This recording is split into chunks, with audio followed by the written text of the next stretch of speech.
Peace, family. It's your brother, Marc Lamont Hill. You're watching the Marc Lamont Hill official YouTube channel. Welcome to Night School. If this is your first time here, Night School is a Monday to Friday, 10:30 p.m. Eastern, 7:30 Pacific time, global classroom, right? This is not a podcast. This is not a TV show. This is a global classroom where I break down some of the most important ideas, some of the biggest news items, some of the strongest currents going on in our culture. But I don't just read the news. We break stuff down on a whole different level. I got to talk to you about this NBA hooper who was banned for life. After an investigation into sports betting, Toronto Raptors forward Jontay Porter has been officially banned from the NBA for life. The NBA found that Porter was guilty of leaking confidential information to sports bettors in general, and that he limited his participation in certain games, and that he actually bet on NBA games while he was a player in the G League. Before the Raptors-Sacramento Kings game on March 20th, they say that Porter, quote, disclosed confidential information about his own health status. And he gave this information again to a bettor, and this ain't no small time bettor. This ain't somebody with a $20 parlay. Let's just say another bettor wagered $80,000, not a $20 parlay, an $80,000 parlay that would have won over $1 million if Porter had hit the under on player props. Less than 3 minutes into the game, what does Porter do? He removes himself from the game. He basically quits for illness. He basically impacted the outcome of a game and the outcome of a bet by intentionally not playing anymore. Players can take themselves out of games. Fake a hamstring. Say you're sick. Say you got flu symptoms, the famous flu symptoms. All that kind of shit will take you out of a game. Well, that's what he did. This is not a small thing. It was also found that Porter placed a $55,000 bet, winning $21,000. So this dude is probably a gambling addict, or because there's no other way you compromise you spend your whole life trying to get to the NBA. You spend your whole career trying to make it happen, and then suddenly you just be out. I don't know, man. There are a lot of people out there right now who think the NBA is rigged. Every playoffs, they say, "Oh, the guy, they're rigging it for LeBron. Oh my God, they're trying to create a storyline, so they want this team and not that team." And stuff like this doesn't help, because while this young man was caught, and that might make some people feel good. Look, they caught Jontay Porter cheated. He got caught. There are a lot of people who are quite reasonably going to say, "Yeah, but maybe he was just bad at it. Maybe other people would not have gotten caught." The reason he got caught was because people noticed irregular activity. A couple of the gambling agencies noticed some irregular activity. It was like a lot of people betting about whether or not he would play or how many minutes he would play. And Jontay Porter ain't the guy to do that to. So it was like, okay. In college, point shaving still continues to happen. I don't know of any particular case. I'm not snitching. I really don't know. But what I'm saying is there's no reason to believe that in a sport where people are stealing money, where people are getting illegal money, where people are getting illegal booster support, although the NIL deals have taken some of that off the table, that people don't continue to also miss a shot or not show up to a game, or particularly when a game is out of reach. We've seen Pete Rose lose everything he had connected to baseball for gambling. We know the Black Sox scandal back in the day in Chicago. This doesn't rise to that level, but it's scary. It'll be interesting to see how the NBA recovers from this, particularly as they've entered all these gambling relationships, all these gambling partnerships. You can't watch a sports game without seeing a gambling app, without seeing a betting app. I don't want to ever romanticize professional sports and make it seem like they weren't capitalist endeavors from the beginning, but there's something particularly exploitative about the current space. The fact that you got NBA players gambling in this way is not the fundamental problem. The fundamental problem is that so much money and gambling is tied up into the NBA. I'm not saying it because I'm some moral policeman. I don't care what people do with relatively harmless vices, to quote the great Vito Corleone. The issue is these aren't harmless anymore. I can't tell you how many people I see holding up a gambling app and saying, "Oh, my parlay, I just missed it. But if so-and-so had 2 more rebounds, I'd be rich." But they never get them 2 rebounds. They never get them 2 rebounds. It's preying on poor people. It's preying on the vulnerable. And the accessible technology just makes it easier to spend $5 a day gambling when you don't have $5 a day. That's your food money, right? This is part of the problem. And I think that what we're seeing with Mr. Porter is a symptom of a bigger, much bigger problem. Israel destroys thousands of IVF embryos in Gaza. All IVF embryos at the largest fertility clinic in the Gaza Strip were destroyed by the state of Israel. In December, Israel struck the El Bessemer IVF Center, and in doing so, liquid nitrogen tank lids were blown off. And by blowing off the tank lids, it caused damage to more than 4,000 embryos, plus an additional 1,000 more specimens of sperm and unfertilized eggs that were stored. According to reports, at least half the couples will not be able to get pregnant again. This is wild. It's also disturbing.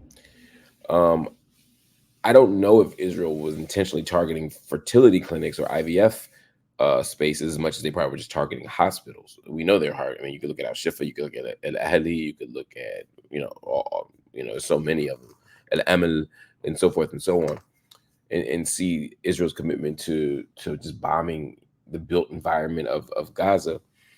Bombing an IVF center, I'd be curious to know from the lawyers out there, is this more of genocide?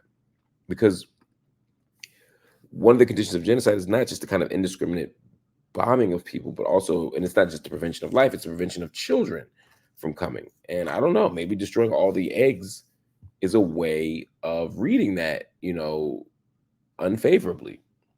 There's lots of conversations to be had about it, but it's interesting that this is happening inside of Israel. Again, they don't want more Palestinians. They don't want more children. They don't want more growth, population growth. What they want is Palestinians to be gone. And so they will do whatever. They will do whatever to not only prevent new people from coming in, and not only to kick the current people out, but to prevent new life from forming. And so seeing the so-called war on Gaza play out in the way that it has, and this including it is a scary sign, because it means nothing is sacred, nothing is off limits. Now, again, it could just be we're blowing up all the medical hospitals. We weren't thinking about IVF. I actually find that plausible, not because I have so much faith in Israel's mercy, but because I think they just wanted to blow everything up. They didn't have any picks. They ain't had no specifics they were looking for.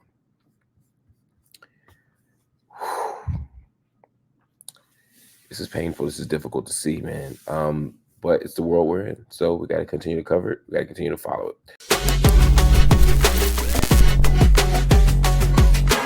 And tonight in Night School, we are joined by, I guess you could call him a guest lecturer. He is one of the most important, one of the most visible, one of the most prominent voices on all of social media and all of new media, or whatever you want to call it, streamer, YouTube, all the places. Twitchy, of course, is home. He's there. And this brother is a guy who I like. He's somebody who I admire. He's somebody who I'm still learning from in terms of how to navigate this space with integrity and critical acuity, holding on to strong left-wing, progressive, radical values even, while still getting the word out, man. This dude is so dope. I had to bring him on, man. And I asked him if he would come on. I'm gonna say one more thing before I bring him on. In this business of media, lots of people will be like, "Yeah, I'll do your show. Oh yeah, I'll come on. Yeah, I got you. It's like Hollywood talk, and then you never hear from him again unless they need something. But this brother came through. He said he was going to do it. He kept his word. He always keeps his word, and that's why he's here with me. HasanAbi, my brother, good to see you, man. I honestly thought you were going to bring up someone else when you were saying such nice things. I was like, oh damn, is there like another guest going on? What the hell? That's crazy. Yeah. I don't deserve such kind words. I'll be honest with you. That's wild. But no, I do admire you quite a bit, Mark. So I'm excited to be on your show on the lecture. as a guest lecturer. That's it, man. Well, it's mutual for sure, man. I'm happy to have you here, because first of all, for those that don't know, and I feel like a lot of people in this live experience right now are your people, but sort of when people say you are a prominent streamer, you know, and is the first of all, is that the title you like for yourself? Yeah. Also, can you hear me right now? Yeah. Okay, good. I just switched up my microphone because there's I have my chat still running from when I was streaming earlier, and they were like, "Oh, what a dummy! He used the wrong microphone." But what was your question again? You said, "Is it correct to call me a streamer?" Yeah. Yeah. I mean, I say I'm a political commentator. I'm a Twitch streamer. It just depends. Like it depends on who I'm talking to, basically. Like I think in mainstream media, when people ask me like what I do or how unique it is, I usually will say like it's not really that unique. I feel like I'm more of I'm a bit of a Rush Limbaugh type, but also not deeply addicted to painkillers and not like a genuine. Can I curse on here? You can curse all the fuck you want. Okay, I was gonna say like a white supremacist piece of shit, like not like that. So, you know, I think he also was a broadcasting monster, I guess. He was a monster for different reasons too, but like, you know, he would just do this stream of consciousness style, nonstop commentary for hours and hours. So that's basically what I do as well. You're like Destiny, but you know things. Oh God, I don't want to be even. I am not like Destiny. No. Rush Limbaugh is one guy, okay, but definitely not like Destiny. But yes, I do know things. You know a lot of things, and I don't disrespect Destiny. Destiny knows a lot of things too. He talks about doing the cramming and doing the Wikipedia thing and crashing on knowledge. I've talked to Norm Finkelstein twice in the last few weeks, and I mean, he really cooks his grits, man. When you say Destiny around him, Norm Finkelstein just loses his shit. Norm is like the most slow talking, measured person, but when you say Destiny, he goes, "I just can't take that thing, Destiny," and then he just like goes. I love Norm. Oh, he's the best. Because in many respects, I will say this much: I think Norm Finkelstein, you might have your disagreements with him. I certainly do on you know more of his like new commentary, but when it comes to Gaza, when it comes to being a chronicler of the Palestinian plight, I mean, he is one of the most esteemed and one of the most respected individuals out there. I mean, for good reason. This man is incredibly stubborn to a fault, and I think that has caused him to lose out on a lot of opportunities throughout his career. He got blacklisted, but I think he never strayed away from, you know, his emancipatory work overall, and I really respect him for that. And then on the other hand, you have like a dude who streams online, myself included, but a dude who streams online who's like a mercenary who only learns about issues as it's happening, and then you know, plays catch up to try to cultivate the best possible argument. Now, if you're on the right side of issues, maybe that can work, but doing it on the side of genocide is definitely not easy work, I guess. It's nasty work, man. Watching him, it sort of speaks to what media culture is right now. You get a guy like a Benny Morris, who I don't agree with on lots of things, right? But Benny Morris is one of the most brilliant, certainly one of the most decorated historians in Israel's history. You get Finkelstein, you get Ma'in Rabbani, right? Well known in diplomatic and intellectual circles. You get three giants. And then you get Destiny, who, again, he and I got along. I've spoken to him since then, so I don't want to seem like I'm talking shit behind his back. I don't dislike him, right? But there's just no reason why he should be in that conversation. You know, I agree. Do you worry, as somebody who's in the streaming space and as a media commentator, that social media has taken people who don't belong in the room and put them there, and that the audiences can't tell the difference? Because that's the concern a lot of people have. Absolutely. I think that happens all the time. But I do think that it always happened in media. Social media has, like, I guess in some respects democratized it, because like I don't think Ben Shapiro deserves to be in rooms like that, but he certainly always is. So in a way, I guess, like, you know, anyone can be that asshole now, which is great, I guess. God knows what it does to to discourse in general. But like a lot of people asked me at the time, like, oh, wouldn't you do this conversation? Wouldn't you be a part of a conversation like this? And I very openly stated that, like, although I am definitely more knowledgeable than Mr. Bonercelli on the Palestinian plight, Israel-Palestine history in general, because I didn't just like play catch up after October 7 and land on the genocide side before I learned who the prime minister was, or make really silly mistakes like that. Even then, I know that I know that I don't belong in that room, because I don't want to embarrass myself like that as well. It's like, it's an act of self-preservation even. But ultimately, I think we have a reward mechanism in media that certainly exists in social media as well, where it doesn't really matter if you make a fool of yourself, because people still tune in, people still pay attention. So I guess like it might benefit you. Who knows? How'd you get here? How did you get to a place where you were having millions of subscribers and followers and viewers, and people look to you for answers about things? How'd you get to this space? I've talked about this quite a bit recently, actually. I think it was because like a lot of the things that I believed in, the things that I advocated for very publicly, even back when I was at the Young Turks, basically people started playing catch up. I think BLM was a big turning point.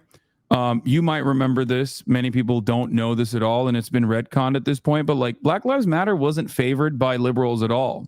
Black Lives Matter in its inception, especially when it was more radical than the more commoditized version of like the org, I guess, or even as like a cultural phenomenon, where you had Walmart throwing up like a Black Fist logo while simultaneously funding police forces all around the country. Before all of that, Black Lives Matter started under Obama, like as a movement, I guess. Obviously, Black liberation didn't start under Obama, and at the time, I remember distinctly advocating for this and getting a lot of flack from liberals in general, because they felt like, in a way that is not dissimilar to how many liberals who advocate for Joe Biden getting mad at people talking about Gaza all the time.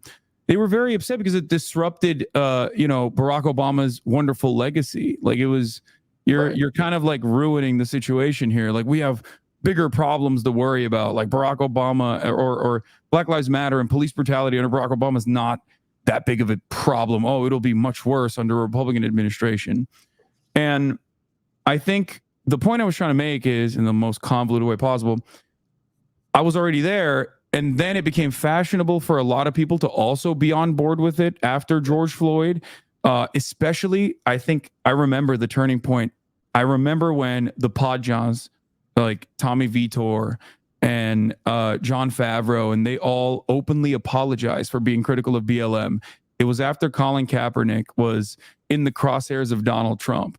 Once Donald Trump was like, oh, fuck this BLM stuff, then liberals negatively polarized against Donald, who are always primed to be negatively polarized against Donald Trump, decided, oh, maybe it's a good thing, actually. So in that moment, a lot of liberals were way more radical with emancipatory politics. And I think that's when people were like, oh, well, this guy's been saying this for years. Maybe he knows what he's talking about. Let's pay attention to him.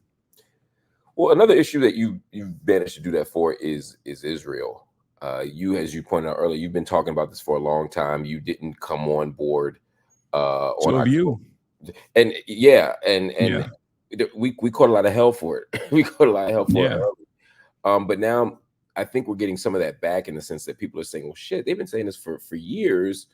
Maybe we should start listening to them. Yeah. Or Norm, actually. I mean, it between us three, I would say, like, I did not have a lot of consequences because I was always in independent media. Norm was, blacklisted from academia due to his personal squabbles with Alan Dershowitz. You got you were taken off air on CNN, if I recall, right? And almost fired from Temple University. Yeah, for delivering a speech at the UN. That's right. Where you ended the speech with, "From the river to the sea, Palestine will be free." Yes. The craziest thing. Actually, let me get your opinion on something, right? Because there's actually a story that came out today that I want to get your opinion on. I'll let my audience know. The House condemns "From the River to the Sea" as anti-Semitic in a 3 77 to 44 vote, the House of Representatives passed a resolution to condemn the pro-Palestinian chant from the river to the sea. They deemed it as anti-Semitic. Now, among those to vote against it were Ilhan Omar or Rashida Tlaib, AOC, Jamal Bowman, Cori Bush, and Pramila Jayapal. But this is scary business. 44 people vote against it, but 377 people say river to the sea is anti-Semitic. Help me understand why someone would make that choice. I think they're desperately flailing. Like, they're just trying to swing at anything and trying to reaffirm their commitment in some meaningful way to the cause of defending Israel. And they're just kind of hitting the same notes over and over again. The very same issue with defending Israel exists on all fronts as it does in Congress as well. That's precisely the reason why old Hosborough tactics are no longer usable in this circumstance. And I don't think that, regardless of this decision that Congress made, which I do think is very ironic, especially after they censured Rashida Tlaib, and no such censure was offered to Tom Cotton, a senator who yesterday, around the same time when this bill was being passed, was talking about how you should kill protesters who are blocking traffic for bringing awareness to the ongoing genocide in Gaza. Right. There's just, it's silly. It's nonsense. I think ultimately the people do recognize it. I put this, especially now, in the same category as like Democrats being like, oh, people are using chewing tobacco or Zyn, we should ban that. You know what I mean? It's just like they don't have anything else going on, so they got to act like they're doing something. Yeah, and it serves to box the 44 people who vote no into a certain kind of corner, because it looks like they're pro, anti-Semitism. It's like when they created that weird bill to ban Hamas from coming here like a month or two ago, or it was like, this bill makes no sense. It's already illegal. This has no legal teeth to it. It's just a performance, but they make it look like anybody who doesn't vote for it suddenly is trying to get Hamas to fly in on JetBlue. And it's like, that's not what this is about. It's all performance. The question, though, I have for you is, does the calculus change now, knowing that this doesn't work in the same way? In other words, Biden, for example, is doubling down, right? He's like, we're still standing next to Israel. We're still doing this. We're still doing this. Here's 14 billion more, please. He's offering. Does he pay the price for that in November? And if he does that forever change the kind of political calculus for Democrats or for any politician? Because up to now, it's been side with Israel, go down swinging with Israel. It's always your best chance politically. The more cynical side of me thinks that they will stay the course unconditionally because Israel does suit the needs of the American foreign policy interests in the region. However, I do think that the way we approach the Israel conversation is altered dramatically. I think that it will no longer be, as we have seen, the same for the Democratic Party. I don't think that the Democratic Party in future generations, future iterations of it, will offer the same unconditional support that Joe Biden offered to Israel, especially for two reasons. One, obviously, because the constituencies are demanding action in the exact opposite direction that Biden is taking the conversation to.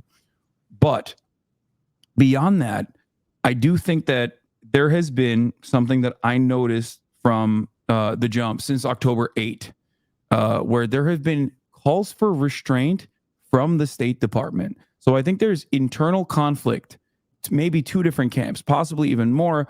But in the most reductive terms, I think there's two different camps within the State Department right now, where the more realistic State Department actors, not out of care or consideration for Palestinian safety, mind you, but simply for the interest of the continuation of Israel, basically, even as an apartheid state, as a matter of fact, understand that leaving Israel unrestrained was going to inevitably cause too much destabilization.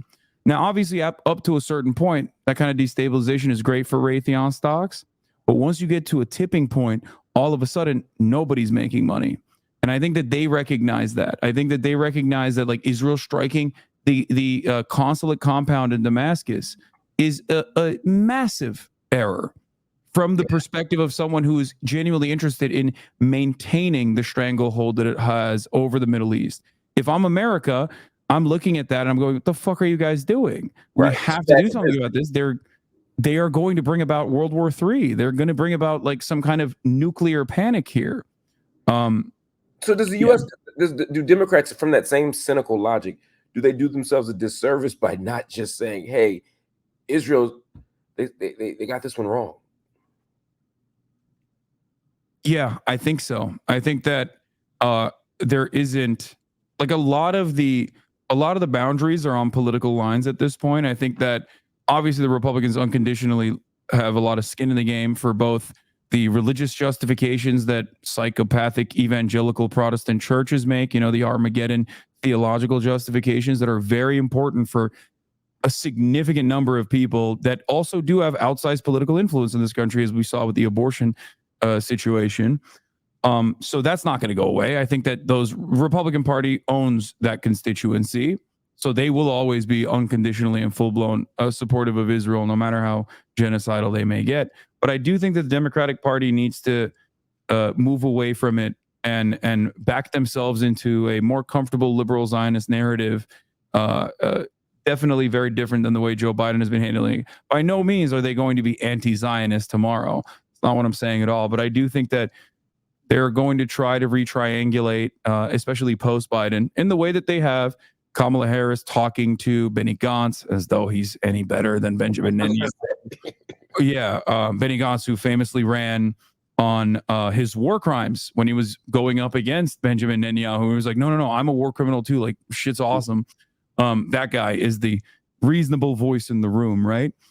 And I think that they will try to manipulate Israeli domestic policy to some degree, like the Democratic Party will. They'll try to have the more reasonable approach. But ultimately, I think that it will never look the same as it did before. I think that's right. Does that any of that change depending on whether Democrat or Republican gets into office? I mean, we have a sense of what Trump will do. I mean, he was Netanyahu's better half, buddy. Yeah, exactly. I was trying to find a it is funny. I mean, they're both super right wing. They obviously have an even further, more scary right wing out there, but they're like the most politically appealing right wing figure. They're both super corrupt in incredibly incompetent ways, and they're both trying to avoid criminal prosecution. It's wild. So it seems to me, I'm not convinced that Democrats or Republicans are going to give us a dramatically different outcome. You know, if Joe Biden is the gentle one, if he's the one who's the least hawkish of the two, and this is the best we get is him doing press leaks pretending to be mad at Netanyahu, or leaking that he's calling Netanyahu a dick, while still sending him $14 billion. And I don't know if I feel any better about this. Yeah, no, the situation is dire, but also I guess it's always darkest before dawn, right? I do feel like there is genuinely a lot of attitudes changing in the American public consciousness that has truly made people who were very comfortable with the way that information dissemination worked in the past, when it was much more limited and mostly through the correct channels in mainstream media. It's truly changed the way people perceive the situation. I mean, you see the demographic breakdown. You see that anyone under the age of 35 has wildly different opinions on Israel and Palestinians than anyone over the age of 35. And I think that is not going to go away, no matter how much what's his name, Jonathan Greenblatt of the ADL chirps about TikTok making children into Hamas supporters. So what does a reasonable solution look like? I talked to someone who's a State Department veteran, and they're still believing sincerely, from what I could see, and they're often full of shit, but he seems sincerely to believe that a two-state solution was still the only way to go. He wasn't optimistic about a two-state solution, but he thought that a two-state solution was the only actual viable option. He said when you get past the posturing and the talking points and all that stuff, a one-state solution ain't happening. So you're gonna have to figure out something. And of course, right now in the UN this week, there's a conversation and a vote that's going to take place about recognizing Palestine as a state. And with member status, that also increases maybe at least the optimism around a diplomatic solution to all of this. So when you think about that and you hear all the developments, do you see a legitimate chance of a two-state solution? And if not, what is the way this thing ends? I mean, I think currently it's a one state. I think that it already is a one state, and that the only solution is the abolition of the apartheid. That's the way I look at it. I think the idea that this is like the two-state solution is ever going to look anything different than the way that the so-called peace process has ever looked is silly. That's precisely the reason why a lot of scholars that I trust, especially as it pertains to Israeli history, like Avi Shlaim and Ilan Pape and many others, have changed their attitude from being ardent supporters of a two-state solution to a single state, a single solitary secular state, because of the as a matter of fact, ironically, because of the peace process, because of the settlements that were the real reason for why the peace process continued. It was just a way to pass the buck down as the Israeli state openly, at first, turning a blind eye to the settlements, and then openly and actively encouraging settlements and building them themselves and protecting them, and now doing pogroms at the behest of, or defending those who are doing pogroms in the West Bank. So I don't think that there is any other realistic scenario out of it. Now, how to get to that one state, I guess it starts off with a commitment to Palestinian statehood, no matter what it looks like. I believe the term is, what is it, binational? Yeah. Where it's like two states under the same banner, right? Something along those lines. With obviously international guidance, severely restricting what the Israeli state, the power players in the region, can and can't do.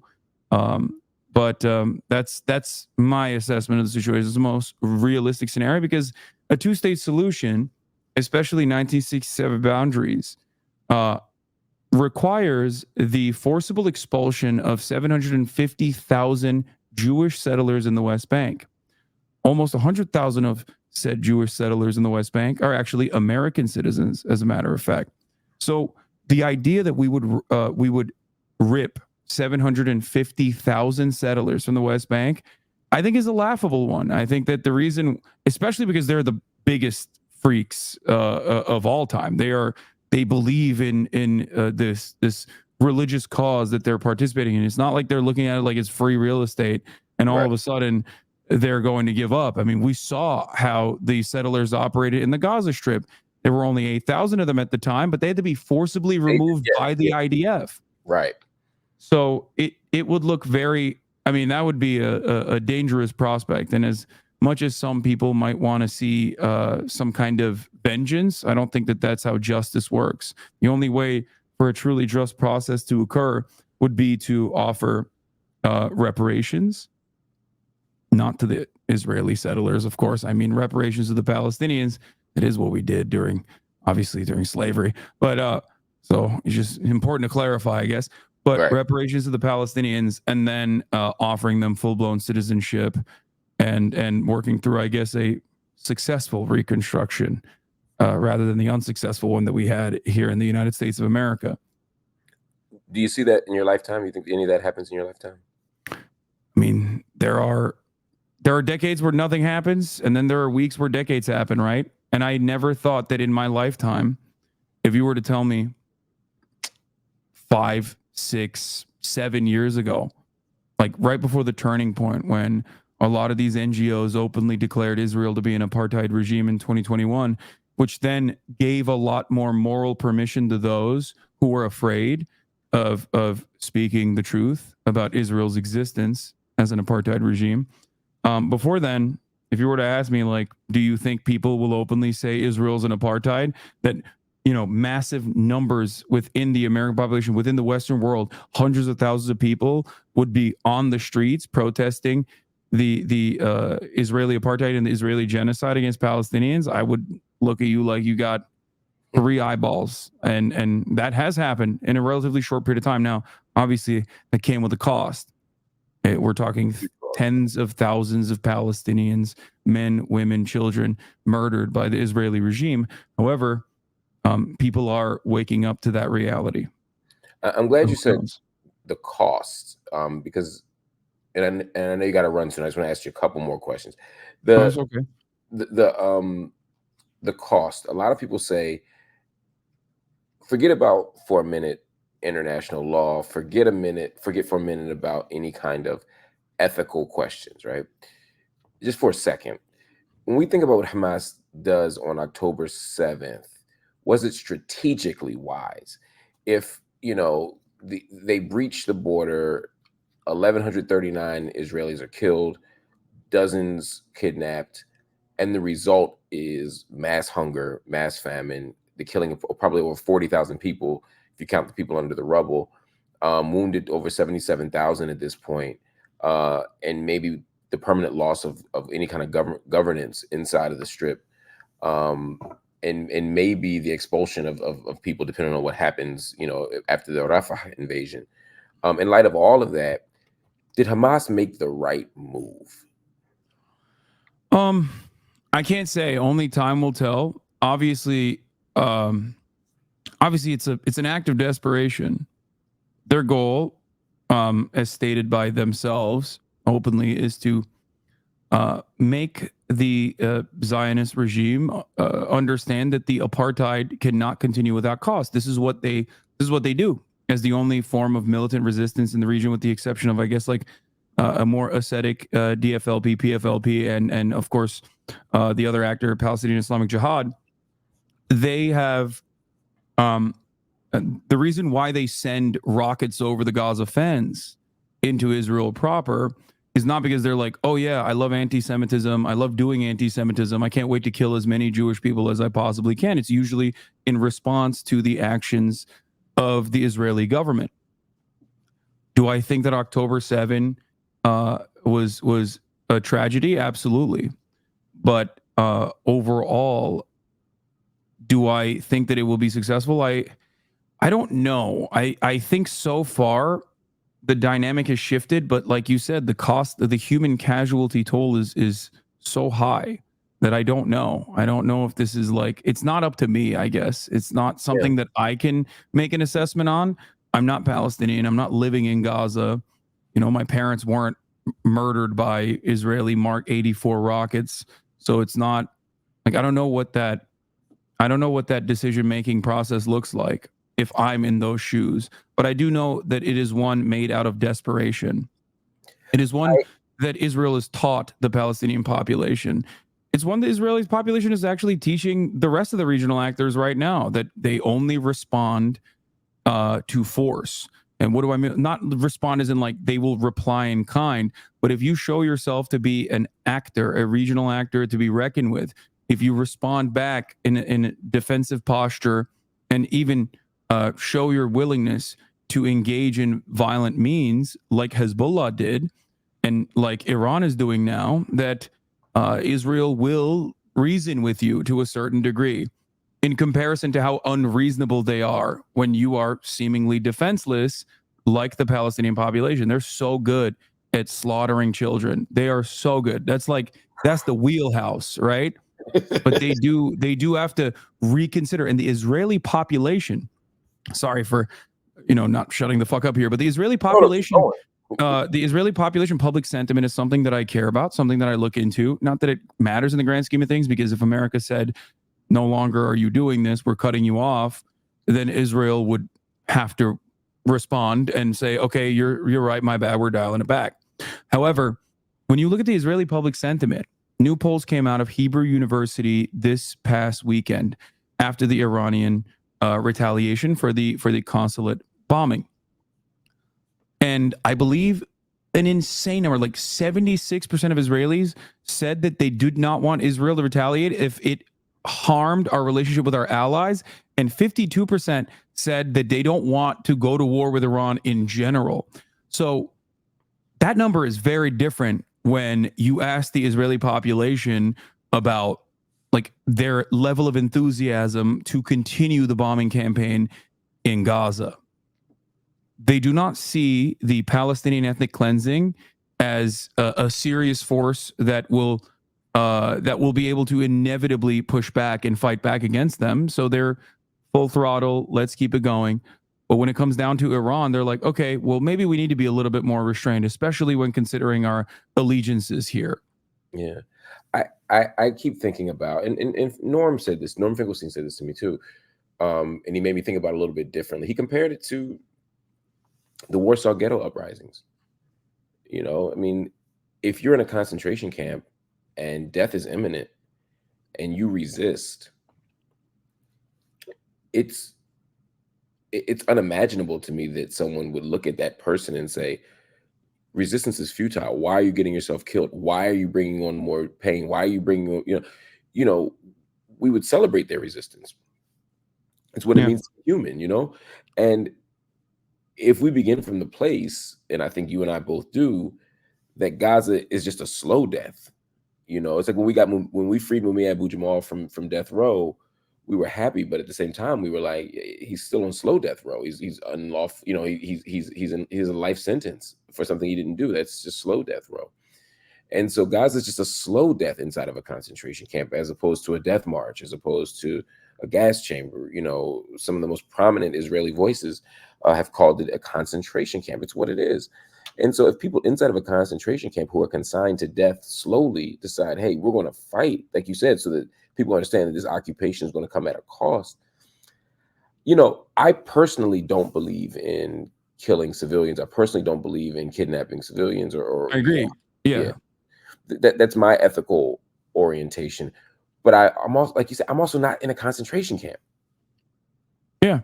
People will never understand, especially those of us who are, living in the imperial core, where one of our biggest issues is if like Applebee's no longer has jalapeno poppers. You know what I mean? Like, we will never comprehend what it's like to live under those circumstances. So for us, we're like, why are they fighting back? I don't understand. Why don't they just like chill out and go to McDonald's?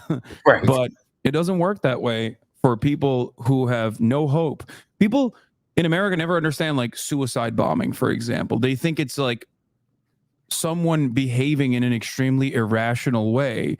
Of course you think that, because why the fuck would you blow yourself up? You live in America. You know what I mean? It's unimaginable. But that is an act of desperation. It's not something that people positively want to do. They're not like, oh, I can't wait to strap myself with bombs and like explode myself in a fucking bus stop. Like, no one is doing that unless they are backed into a corner. And because that is so outside of our scope of imagination, those living conditions is a constant torment. And also the fear that things will only get worse, the constant trauma, so much so that you can't even have post-traumatic stress disorder because the trauma never stops.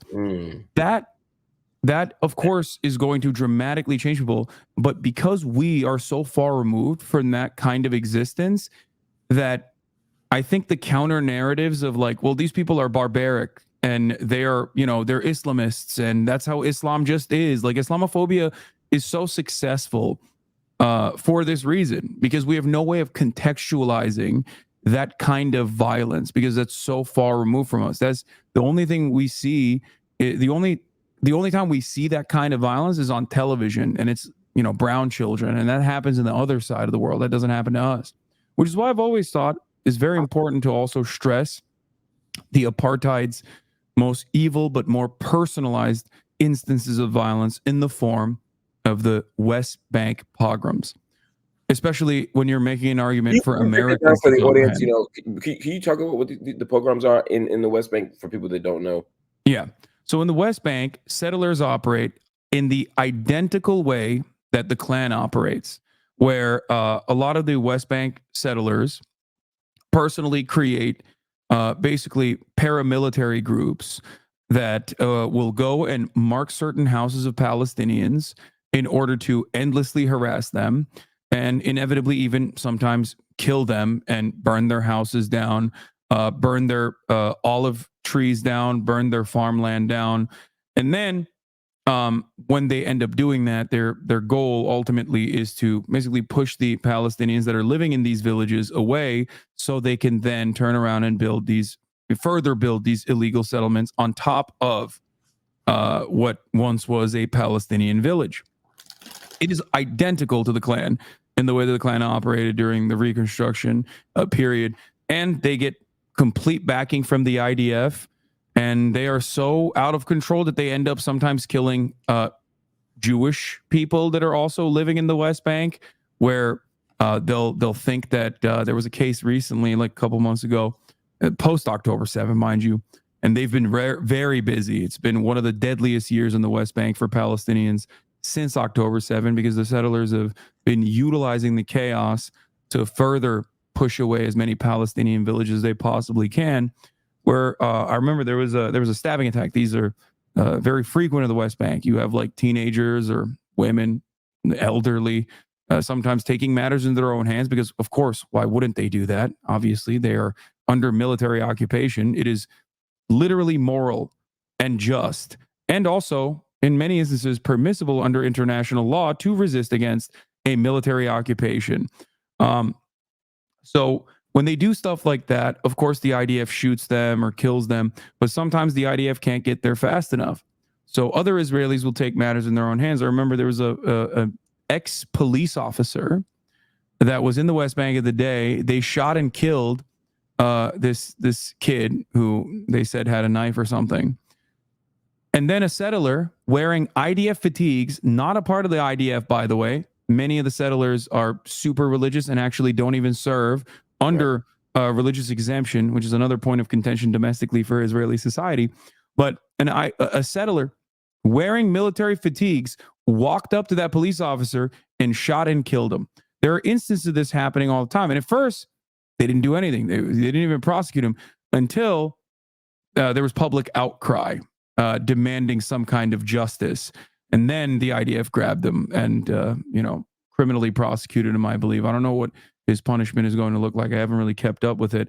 And I might have actually butchered the exact details, but it was somewhere along those lines. And this kind of thing happens often because, once again, just like with the overarching attitude that Israel has in the region as the major destabilizing force, if you don't restrain your attack dog, inevitably they are going to come back and bite you as well. And that's the case that's, I guess, happening as a microcosm within the West Bank with respect to the way that the settlers operate there as well. Wait, I can't hear you. Can you hear me? Sorry, I hit the wrong button. Oh. Talk to me about Trump. You have followed him and been one of the great things I love on your program when I watch on your platform is your criticisms of Trump, your analysis of Trump. What do you make of where he is now? I mean, I think he's very short-sighted and very self-interested. So I think, like, if we're thinking about what Trump is doing right now, I think he's just trying to, in the simplest terms, avoid criminal scrutiny and criminal prosecution. And he's definitely narcissistic enough and selfish enough to use the entire Republican Party as his wet rag to get whatever he needs to do done. I mean, he's using the Republican Party's coffers, obviously, to pay for his legal fees, which is hilarious in and of itself. And the Republican Party certainly deserves it, by the way. But I think that's his major motivation in this instance. I never was a believer that he was a firm and committed ideological fascist. His actions certainly are. His actions are very proto-fascist, and he's obviously, like, he doesn't care if fascism all of a sudden took over. Like, I don't think he would care. He wouldn't be like, oh no, this is a bridge too far. He does have that level of privilege that allows him to behave in that way as a billionaire and as a white dude. However, I think it requires more reading to be a committed fascist, and he's not going to do that. Like, he doesn't give a shit about, like, doing the racism reading. He didn't major in fascism, too many prereqs. Yeah, he didn't. He's not gonna sit around and read, like, Culture of Critique or any number of different things that these fucking losers talk about. Like, the Ann Coulters of the world, you know, what is it? There's like a couple, like the Turner Diary style stuff that people always talk about. Like Trump is not doing that. That's why I always laugh when people are like, oh, he has a copy of Mein Kampf on his like bed, on his nightstand. I was like, that motherfucker didn't read that. Get out of here. Like, He might break up Adderall pills or lines of coke on it, but he's absolutely yeah. not gonna open it. He probably thought it was Riz. He was like, yeah, look, see, I love this book. He's a dangerous guy. You know? Might be Riz in his world. So does he win this election? It depends. I think that the Republican Party, weirdly enough, is doing everything they can. It's like the inverse of the Democratic Party in some ways, to lose the election. The abortion stuff is a major issue, like an unimaginable issue for them. They are losing the suburbs. White women, which was a constituency that went to by 52% to Donald Trump in 2016 against Hillary Clinton, definitely white women are not too fond of the whole abortion decision. And the problem there is that Republicans are usually very good at like advocating for horrible policy and never fully following through on it.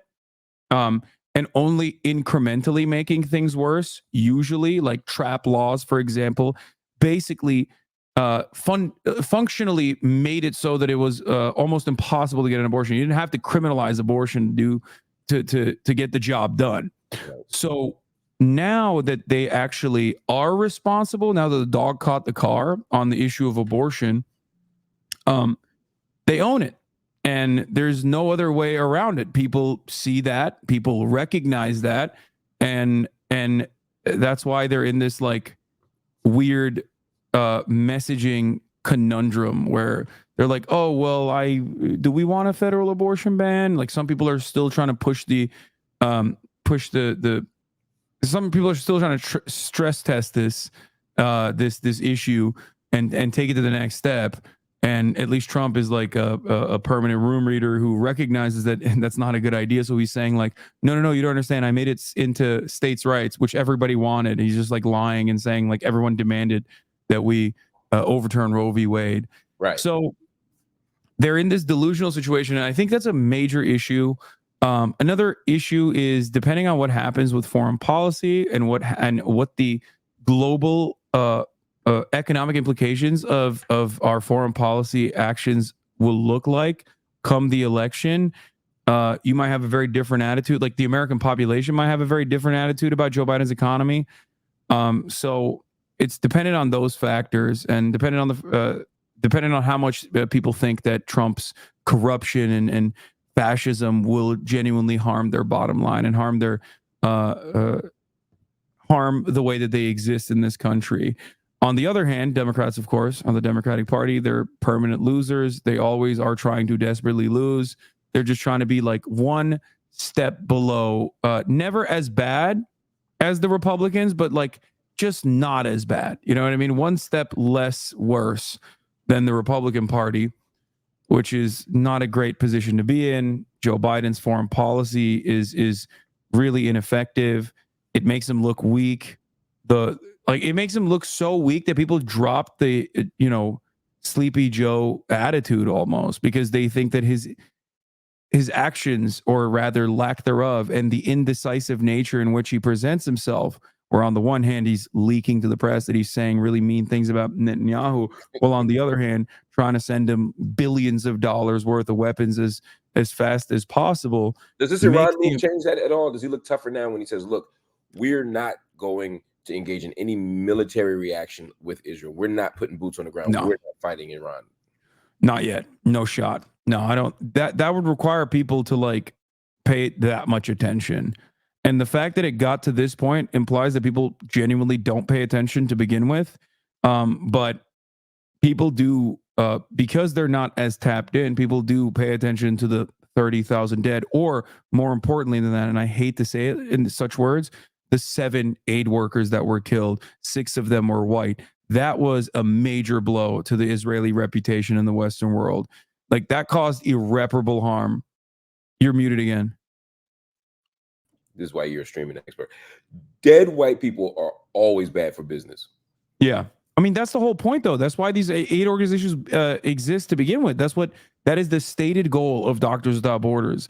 Is like, and many activists that work in NGOs such as that will openly tell you that like they are white bodies in places of conflict, because that has a much larger political consequence for those who end up, killing them. Barack Obama never apologized for any of the bombings except for the hospital in Kunduz. Why did he apologize for the Kunduz hospital bombing? Because, as you know, there were Italian and French doctors there, white doctors, and he killed them. And that was a big oopsie. You can't kill white people. It's like rule number 1. Yeah. And definitely not white women. And, oh, yeah. And so it makes for an interesting thing. Anyway, man, I'm so grateful that you stopped in, man. Of course. I'm so excited to talk to you. We got to do this again sometime, man. I feel like everybody knows where to find you, but for those that don't, what's the best way to hear your brilliance every day? I'm live every day at twitch.tv/HasanAbi. And, my Instagram and TikTok is Hasan D. Piker. I post there as well. And yeah, that's where you can find me. Thank you so much for having me on. Thank you, bro. I'll talk to you soon. All right. Bye. Everybody, y'all know the man, the myth, the legend, man. That was HasanAbi. He is super dope, super brilliant. Such a cool dude, man. I'm grateful that he came out to hang out with us, but I'm also grateful for his insight, man. There just aren't a lot of prominent, thoughtful, interesting left-wing voices out there. Most of them are capitulating. Most of them are trying to get MSNBC contracts. Most of them are trying to get famous and rich, and they'll say and do whatever it takes to get there. But HasanAbi's not that, man. He's courageous, and he's articulate, and he's smart. And there are a lot of people out there who use their platforms only to advance their own agenda, but they don't actually talk about the issues of the day. And the fact that he does, man, I just think that's so dope.